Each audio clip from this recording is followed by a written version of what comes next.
नमस्कार, the daily show में आपका स्वागत है। मैं हूं मुकेश कुमार। दोस्तों, बिहार चुनाव के रिजल्ट आ चुके हैं और ये स्पष्ट है कि नीतीश कुमार के नेतृत्व में सरकार बनने जा रही है। लेकिन सवाल अब और नए तरीके से उठ रहे हैं और उनमें सबसे बड़ा सवाल ये है कि बीजेपी जिस तरह से उत्साहित दिख रही है, जिस तरह से आक्रामक दिख रही है, क्या वो अब बिहार में अपना एजेंडा लागू करने की सोच रही है? और अगर उसके दिमाग में ये विचार है तो क्या वो लागू कर पाएगी?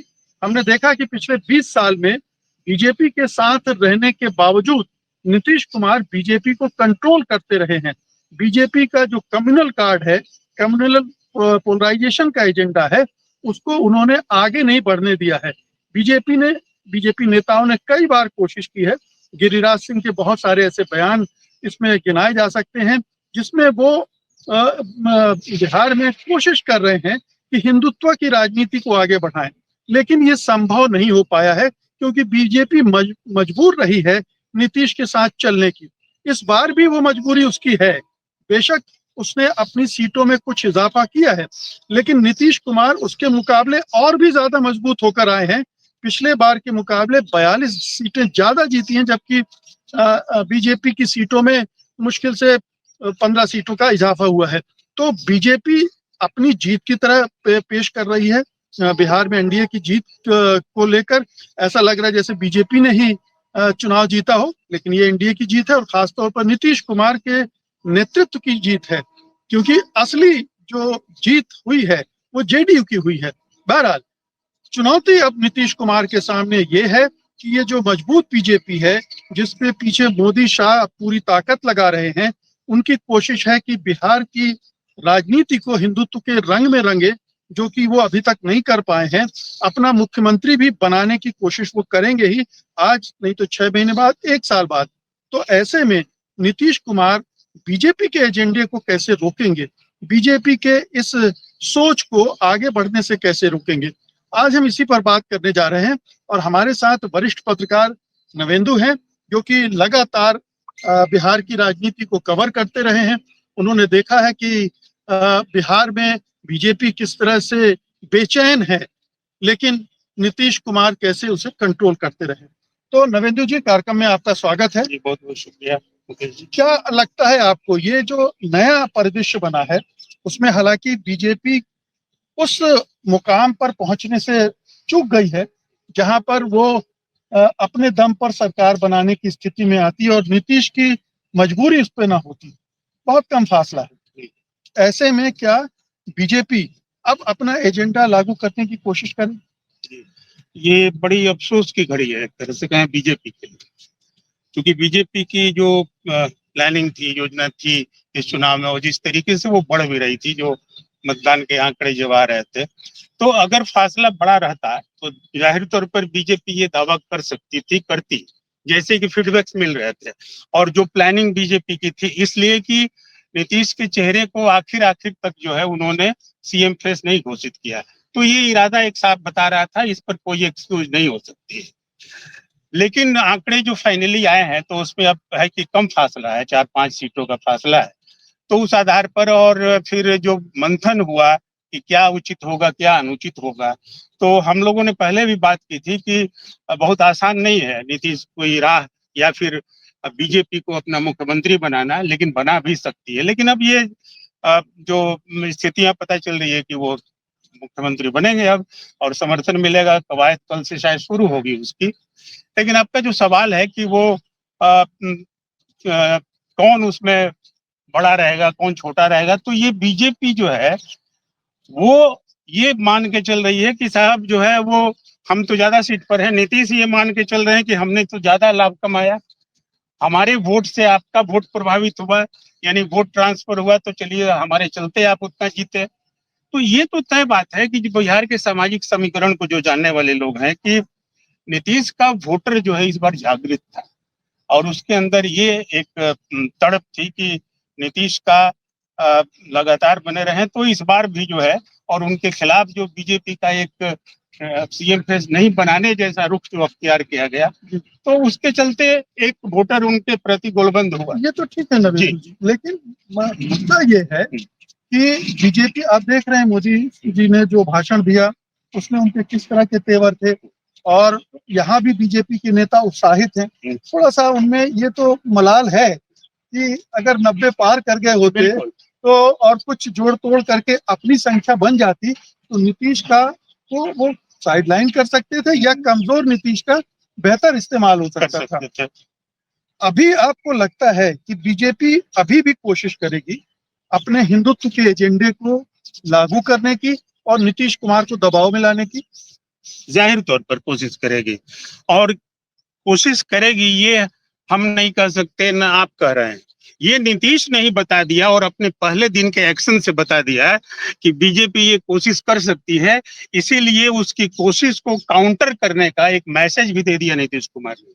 आपने देखा होगा कि रिजल्ट मतगणना जब शुरू हुई और ये दूसरे चरण का मतदान खत्म हुआ, तो दूसरे चरण के मतदान खत्म होने के बाद नीतीश उठते हैं और नीतीश कुमार को जो फीडबैक मिलता है फील्ड से, जो बिहार के विभिन्न कोने से, उसके बाद वो उठते हैं और कहाँ जाते हैं? वो जाते हैं पहले मंदिर, फिर फुलवारी शरीफ दरगाह, फिर जाते हैं वो सिख गुरुद्वारा पटना साहिब। ये तीनों धर्म स्थलों का जो उन्होंने सबसे पहले अपने एक्शन से मुआयना किया या फिर गए और उन्होंने वहां प्रणाम किया, सलाम किया, तो ये एक अपने आप में बहुत बड़ा मैसेज है कि नीतीश आ रहे हैं। और बीजेपी के अगर कोई भी इस तरह की बातें हैं तो वो समझ ले कि नीतीश कुछ कम्युनल एजेंडे के साथ नहीं है, नीतीश सबके हैं, नीतीश वाले ही मुद्दे पर। तो ये साफ मैसेज था बीजेपी के लिए। मुझे लग रहा है ये संकेत में राजनीति जो होती है जी, वो बहुत कुछ बताती है। लेकिन हम ये भी देख रहे हैं कि नीतीश कुमार थोड़ा सा कमजोर हुए हैं अपने स्वास्थ्यगत कारणों से ही, और ये बीच में बार बार बातें उठती रही हैं कि वो उनको रिमोट कंट्रोल किया जा रहा है। वो केवल दवाइयाँ ले रहे हैं और जब तक दवाई लेते हैं तब तक वो होश में रहते हैं, अन्यथा उनको मुश्किल होती है। तो क्या इस स्थिति में बीजेपी नेतृत्व और बीजेपी का जो थिंक टैंक है वो कोशिश कर सकता है कि ये मौका है, अब यहाँ पर खेला जा सकता है और अपनी पॉलिसी से, अपने एजेंडे से दबाव बनाया जा सकता है नीतीश पर, और नीतीश को दबाव में लाया जा सकता है? बिल्कुल, बीजेपी ये खेलेगी और बीजेपी खेलती रही है।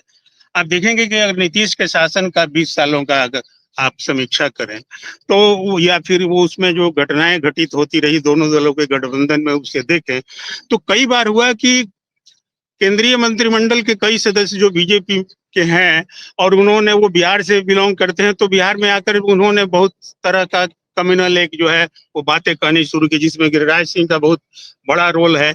एक बार के लोकसभा चुनाव में मंच पर नीतीश कुमार थे बेगूसराय में, और फिर जो है गिरिराज सिंह इस तरह की बातें कर रहे थे, लेकिन उस पर भी उन्होंने कोई रिस्पॉन्ड नहीं किया था नीतीश कुमार ने। इधर एक बात हो रही थी, वो हो रही थी कि जो मानसिक शारीरिक जो स्वास्थ्य जो खराब हुआ नीतीश कुमार का, और जिस रूप में वो सामने आने लगे, दिखाई देने लगे, तो देखिए अब उस कंट्रोवर्सी में जाने का तो है नहीं कि डॉक्टर का कोई बुलेटिन नहीं है उस तरीके से कि नीतीश कुमार बीमार है या नहीं, लेकिन चुनाव में जो भूमिका उनकी देखने में आई, जो एक्टिविटीज उनकी देखने में आई, तो ये बताया, एक्टिविटी बताती है कि वो ठीक ठाक है।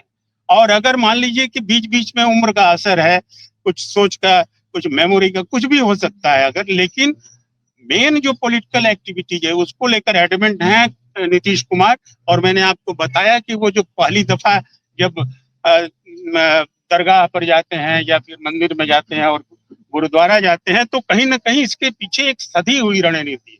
लेकिन ये देखिए, ये जी ये कुछ चीजें हमें इस तरह से भी देखनी चाहिए कि लल्लन सिंह, संजय झा वगैरह वगैरह बीजेपी के लगभग एजेंट की तरह जेडीयू में हैं, वो काम कर रहे थे, और वो हमने लल्लन सिंह को पार्लियामेंट में भी बोलते सुना। ऐसा लग रहा था कि कोई बीजेपी का नेता बोल रहा है, जैसे वक्फ बोर्ड पर जब बातचीत हुई थी, तो उस को ध्यान में रखते हुए अब इन नेताओं का क्या होगा? क्या नीतीश कुमार इन नेताओं को कट्टू साइज करेंगे या कुछ और होने वाला है? नहीं, बिल्कुल हमको लग रहा है कि नीतीश कुमार अब एक, देखिए दो बातें हैं, या तो नीतीश कुमार एक नए फॉर्म में दिखाई देंगे और वो नया फॉर्म जो होगा फुल फॉर्म होगा, जो इस तरीके से वो रिजल्ट के बाद भी एक्टिव होना शुरू हुए हैं, लगातार मीटिंग लेना, या फिर अपने जो सबसे करीबी हैं विजय चौधरी उनको लेकर ललन सिंह के घर पर चले जाना, फिर जो है उनसे 1 घंटे मीटिंग करना, तो ये फुल फॉर्म उनका आज भी दिखाई दे रहा है। अभी सरकार बनने की कवायद में जुटे हैं, वो सबको बुला रहे हैं, अपने विभिन्न सहयोगी दलों को भी बुला रहे हैं, एक अणे मार्ग मुख्यमंत्री के आवास सब लोग जा रहे हैं। तो ये स्थिति बनी हुई है, तो वो फुल फॉर्म में या तो दिखाई देंगे, या फिर जो बीजेपी का है उस दबाव को वो उस दबाव में आ जाएंगे। जैसे आपने देखा हाल के दिनों में थोड़ा सा उनका था, वो जैसे कई जगह मंदिरों में बहुत ज्यादा देखे जाने लगे और बीजेपी के नेता उनको लेके जाते थे, उसमें अगल बगल खड़े रहते थे, तो उससे एक मैसेज जैसे लग रहा था कि अब नीतीश कुमार का भी बीजेपीकरण होने लगा है। लेकिन रिजल्ट के बाद का ये जो मैसेज है बहुत बड़ा मैसेज है, और जब उनकी सदस्य सीट संख्या जो आई है और फिर हो रहा है कि वो मुख्यमंत्री बनेंगे, तो मुझे लग रहा है कि नीतीश की एक पुरानी आदत रही है कि वो मुख्यमंत्री बनते हैं तो फिर अपने पूरे वजूद के साथ बनते हैं। तो बीजेपी के साथ एक टकराव जो है इस मामले में तो बना रहेगा, जो पहले भी बना रहता था। मुख्यमंत्री नीतीश कुमार रहते हुए कब्रिस्तानों की घेराबंदी की, ये शमशान की कब्रिस्तान की बात करते रहे, नीतीश कुमार दोनों की बात करते रहे। नीतीश कुमार ने एक सर्वधर्म समभाव जैसी स्थिति बना के तो बिहार में रखी है, और बिहार यूपी की तरह अगर नहीं हो सका हिंदुत्व की जमीन के मामले में, तो उसका निश्चित रूप से एक जो पॉलिटिकल रणनीति नीतीश कुमार की रही है वो बिल्कुल उसमें उसको माना जा सकता है कि श्रेय उसको जाता है। लेकिन अब क्या होगा, अब जब दोनों लगभग बराबर पर हैं सीट संख्या के मामले में, तो एक अब यहाँ एक नए संघर्ष के युग का सूत्रपात भी होगा। मैं स्पष्ट बता दूंगा, क्या मंत्रिमंडल के गठन में भी ये संघर्ष देखने को मिल सकता है? निश्चित रूप से ये संघर्ष बल्कि चल रहा है कि क्या होगा। जैसे अब डिप्टी सीएम कौन, उसी तरह से मंत्री कितने बनेंगे, तो मंत्री का तो अनुपात मान लीजिए वो तय हो जाएगा, लेकिन डिप्टी सीएम में आप बीजेपी की तरफ से दबाव हो सकता है कि उनके चेहरे के तौर पर कुछ वैसे एक आध चेहरे आए जो हिंदुत्व के चेहरे हो सकते हैं। नीतीश इससे परहेज करें। सम्राट चौधरी जैसा चेहरा जो है वो नीतीश को मंजूर हो सकता है, इसलिए कि उसमें उनको एक राजनीतिक वोट बैंक भी दिखाई देता है, कोयरी कुर्मी का, कुशवाहा और कुर्मी का, तो ये हो सकता है। लेकिन कुछ इसके अलावे बीजेपी दो डिप्टी सीएम चाहे या फिर किसी और रूप में चाहे, तो हमको लग रहा है कि नीतीश को शुरू में ही अभी देखिए अभी एक टसल चलेगा क्या, जो मुझे लग रहा है कि जो पुराना है हम लोग देखते रहे हैं और समझते रहे हैं नीतीश और बीजेपी की राजनीति को, तो अभी पहले चरण में ही होगा कि कौन बड़ा, जो बड़ा अपने को साबित करेगा तो वो आगे उसकी राजनीति चलेगी। तो इसलिए ये संघर्ष आप देखेंगे कि तुरंत दिखाई देने वाला है कि बीजेपी अपने तरीके से नीतीश को गाइड करती है, अपने एजेंडे को लेकर के, सांकेतिक संदेशों को लेकर के, या फिर नीतीश जो है वो बीजेपी को अपने संकेतों के जरिए बताना चाहते हैं कि जो भी हो मुख्यमंत्री हम हैं। एक इससे बड़ा और महत्वपूर्ण सवाल है कि बीजेपी ने अभी तो चलिए स्वीकार कर लिया कि नीतीश कुमार मुख्यमंत्री हैं, लेकिन आने वाले समय में उसकी योजना तो निश्चित रूप से होगी कि किसी तरह से नीतीश कुमार को साइडलाइन करें, जेडीयू को तोड़कर बाकी जो संख्या चाहिए वो संख्या का इंतजाम करें और अपनी सरकार बनाए। क्या नीतीश कुमार के सामने आज की तारीख में सबसे बड़ी चुनौती ये है कि कैसे वो जेडीयू को एक रख पाए? जेडीयू को एक रख पाना नीतीश के लिए, क्योंकि इस बीच में बड़ी तोड़फोड़ बीजेपी ने की है, ये इस तरह के संकेत मिलते रहे, आते रहे, तो आपको इसकी संभावना कितनी दिख रही है? देखिए चुनौती तो है नीतीश कुमार के सामने, ये हम लोगों ने कल भी बात की थी, और नीतीश कुमार के सामने चुनौती यही है कि एक तो अपने सरकार को अपने रंग की सरकार में बनाए रखने की चुनौती, मतलब उस पर भगवा रंग न चढ़े, कम्युनल रंग न चढ़े, ये चुनौती। दूसरा क्या है कि नीतीश हमेशा जो है इंक्लूसिव डेवलपमेंट की बात करते हैं, तो उस डेवलपमेंट को भी वो चाहेंगे कि बना रहे, और उसको लेकर के भी एक बीजेपी के साथ जो क्षेत्रीय स्तर पर, रीजनल स्तर पर टकराव हो सकता है। तीसरी बात ये है कि उनके दल को तो सीट संख्या मिल गई, लेकिन ये हम लोग सुन रहे हैं, जान रहे हैं, दिल्ली से भी छन कर जो खबरें आती हैं, तो एक है कि और बीजेपी का जो इतिहास भी देख रहे हैं, खास तौर पे क्षेत्रीय दलों के साथ उसका जो व्यवहार है, चाहे पंजाब से लेकर महाराष्ट्र, हर जगह, तो उसमें है कि दल पर नजर है, और दल के बारे में है कि क्या बीजेपी जेडीयू टूट जाएगी। बहुत लोग ये भी कह रहे थे कि इस चुनाव ये अंतिम चुनाव है जेडीयू के लिए, उसके बाद जेडीयू समाप्त हो जाएगा, लेकिन अभी तक तो समाप्त नहीं हुआ। अब नीतीश कुमार एक ऐसे नेता है कि वो बड़ी सदी हुई राजनीति में, धीरज अद्भुत है नीतीश कुमार में, तो वो अभी मुझे लग रहा है कि चलाएंगे और ये संकट उनका बना रहेगा। इस संकट में मुझे लग रहा है कि वो जैसे ही थोड़ी फुर्सत पाएंगे, अगर ऐसी स्थितियां हैं, तो सबसे पहले उन स्थितियों को वो भली भांति जो है वो काबू करेंगे। आप जैसे देखें आरसीपी को लेकर के, आरसीपी सिन्हा जब थे सिंह, फिर वो धीरे धीरे उनके बारे में फीडबैक मिलने लगा कि शायद बीजेपी के तरफ से ये खेल रहे हैं, जो नीतीश कुमार ने बजाते पब्लिक प्लेटफॉर्म पर कहा कि दल तोड़ना चाहता था, तो ये खेल रहा था, तो उनको सब खबर रहती है। तो वैसे आरसीपी को तरीके से उन्होंने बाहर किया, उसी तरीके से अब आप देखेंगे कि इसमें अगर या तो नीतीश उनको काबू कर पाए तो ठीक, नहीं तो फिर बड़े आराम से और धीरे से शायद आप देखेंगे एक्शन मोड में नीतीश को।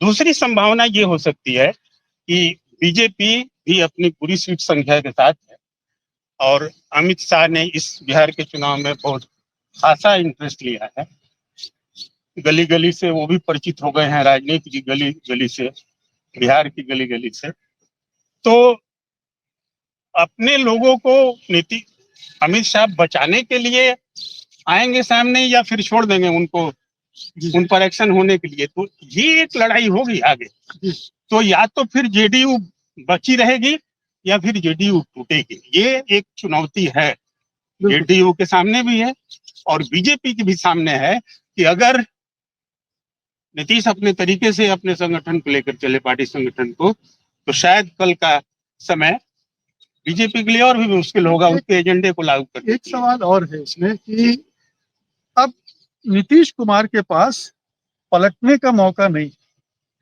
क्योंकि जिसके साथ जाकर वो फिर से सरकार बना सकते थे वो बहुत कमजोर होगी, राजद या महागठबंधन।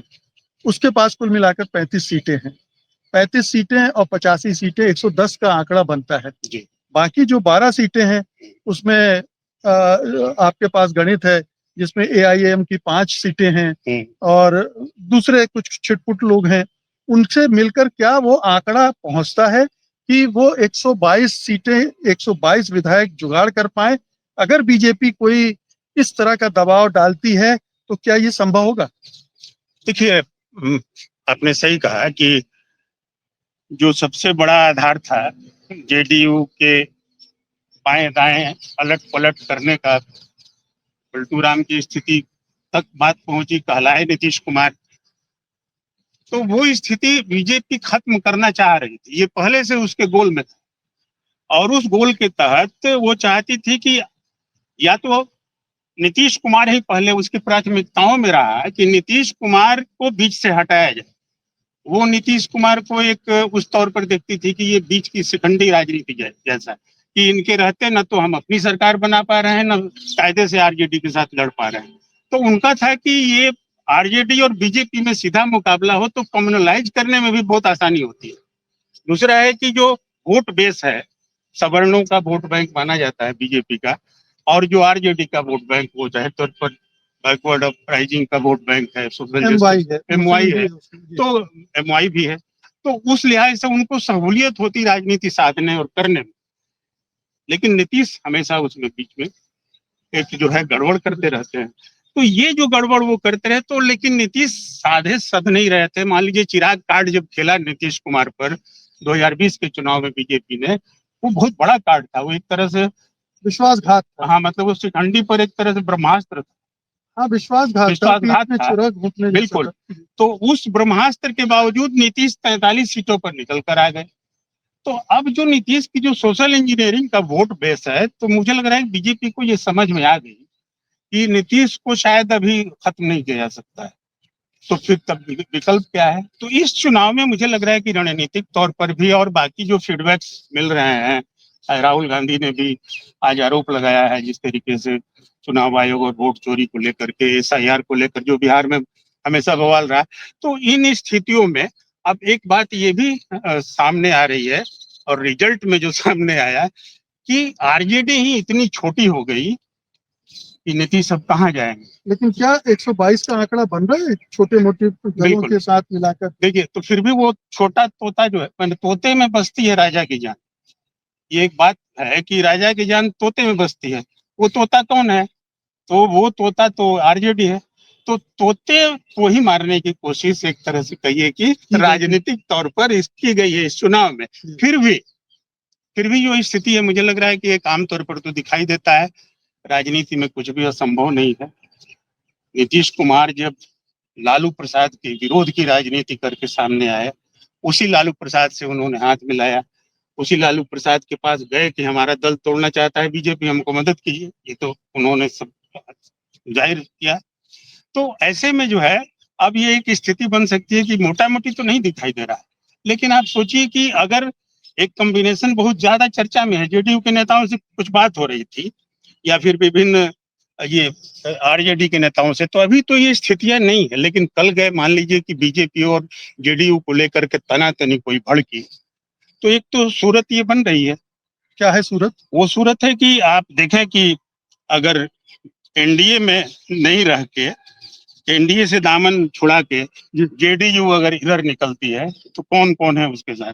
कौन कौन है उसमें? तो 85 सीटें जेडीयू की, ठीक है, आरजेडी की 25 जी, 25, कांग्रेस 6, 110, 116, जी, लेफ्ट 3, 119, आईआईपी जो पार्टी है 20 और बीएसपी एक है सीट पर जीती हुई, और 5 वो है, और एआईएमआईएम जो है 5 सीटों पर जीती है। ये सबके मिलाकर हो जा रहा है टोटल 126। 122 जो है बहुमत चाहिए, 4 सीटें इसमें ज्यादा है जी। तो ये एक स्थिति बना के मैंने ये बन के आ गई है इस चुनाव में, तमाम तरह की रणनीति सेना सजाने के बावजूद। तो मुझे लग रहा है कि अब इसमें सवाल उठेगा कि एएमआईएम की क्या बात करते हैं, बीएसपी तो फलाना है। तो देखिए, पावर गेम जब चलेगा, नहीं तो बीएसपी के विधायक कभी भी टूट कर जा सकता है, अकेला है। आईएएम पिछली बार भी टूटा है, इस बार भी टूट सकता है। या नीतीश को बाहर करने के लिए बाहर से समर्थन भी दे सकता है, समर्थन दिया भी जा सकता है। और ये एआईएम को स्कूट करेगा जेडीयू के तरफ होना, इसलिए कि जेडीयू भी एक सेकुलर फोर्स होने का दावा करती है। यही तो लड़ाई है बीजेपी के साथ अंदर में भी। बिल्कुल। तो इस आधार पर एक ये समीकरण बन रहा है। तो इस समीकरण के आधार पर नीतीश कुमार, मुझे लग रहा है कि उनकी नजर में भी होगा। तो इसलिए ये आगे देखना दिलचस्प होगा कि राह उतनी आसान नहीं है बीजेपी के लिए, उसके कम्युनल एजेंडे के लिए, उसके कम्युनल एजेंडे के लिए, और साथ ही साथ की अपनी बातें नीतीश कुमार के मुंह से बुलवाने के लिए ये मुमकिन नहीं है।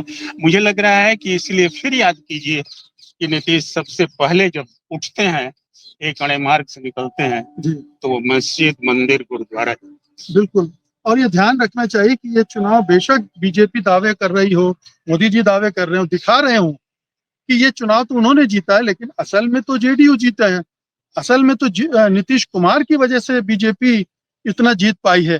तो मुझे लगता है कि ये एक बड़ी ही पेचीदगी स्थिति अब बीजेपी के सामने वही है जो चुनाव के पहले थी। कोई स्थिति में बहुत बड़ा बदलाव नहीं आया है। बेशक अब नीतीश कुमार के लिए दल बदलना थोड़ा मुश्किल हो गया, लेकिन ये असंभव नहीं है। उधर बीजेपी के लिए अब एक ही रास्ता है कि वो जेडीयू को तोड़ दे, लेकिन क्या अब इतना आसान होगा? क्योंकि 2/3 विधायक तोड़ने पड़ेंगे। 85 में से 65-70 विधायक तोड़ना आसान नहीं होगा। और लल्लन सिंह और संजय झा जिस तरह का खेल कर रहे थे, इसकी भनक तो नीतीश कुमार को लगी गई थी, तो वो भी अब ज्यादा सावधान होंगे। बस चिंता है, अगर कोई जेडीयू वालों को नीतीश कुमार को खुद अपने को लेकर भी, वो उनके मानसिक स्वास्थ्य को लेकर जो है, अगर वो उसमें कोई गड़बड़ी नहीं आती है, तो बीजेपी के लिए अभी भी बिहार वैसा ही है जैसा चुनाव के पहले। अभी भी वो अपना एजेंडा यहाँ नहीं थोप सकती है, अभी भी वो अपना कम्युनल पोलराइजेशन का गेम नहीं खेल सकती है, अभी भी वो नीतीश का इस्तेमाल इसके लिए नहीं कर सकती और अभी भी नीतीश रोकने की कोशिश करेंगे। और नीतीश निश्चित रूप से अपनी लीगेसी छोड़कर इस तरह बीजेपी को सौंप कर नहीं जाएंगे। वो चाहेंगे कि जो सोशल जस्टिस की पार्टियां हैं, राजनीति है, वो उसकी लीगेसी उनके पास जाए, क्योंकि फिर अंतिम समय में ये बदनामी नहीं झेलना चाहेंगे। बहुत बहुत शुक्रिया आपका, धन्यवाद, नमस्कार।